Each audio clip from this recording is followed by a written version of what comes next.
இது வந்து நம்மளோட நாட்டு மாதுளை, விதையுள்ள நாட்டு மாதுளை. இது வந்து சீட்லெஸ் ஹைப்ரிட் மாதுளை. நீங்கள் வந்து இதெல்லாம் சீட்ஸ்ன்னு கேட்கலாம், ஆனால் கிடையாது. இது வெறும் ஃப்ளஷ் மட்டும்தான். இது வந்து ஜெனட்டிக்கலி மாடிஃபைடு மாதுளம்பழம். இதனோட ஸ்கின் பாருங்கள், ரெட்டாக இருக்கும். இது வந்து ஹைப்ரிட் ஜெனட்டிக்கலி மாடிஃபைடு. இது வந்து நல்லது இல்லை உடம்புக்கு. இது வந்து நம்மளோட நாட்டு மாதுளை. இது வந்து ஸ்கின் பாருங்கள் எப்படி இருக்குன்னு. இது உங்களுக்கே டிஃப்ரென்ஸ் தெரியும். இது வந்து நம்மளோட நாட்டு மாதுளை. இது கடிக்கும் போது விதை வந்து ரொம்ப ஹார்டாக இருக்கும். இதுதான் உடம்புக்கு நல்லது.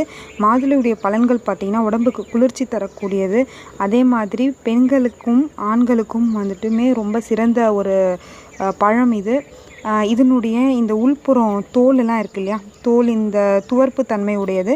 இதை வந்து நீங்கள் சேகரிச்சுட்டு குழந்தைங்களுக்கு இந்த சீதபேதின்னு சொல்லுவாங்க, லூஸ் மோஷன், சீதபேதி, எதுனாலுமே டிசென்ட்ரி, டயரியா, எந்த ஒரு ப்ராப்ளமாக இருந்தாலும் இந்த துவர்ப்பு தன்மையுடையதை வந்து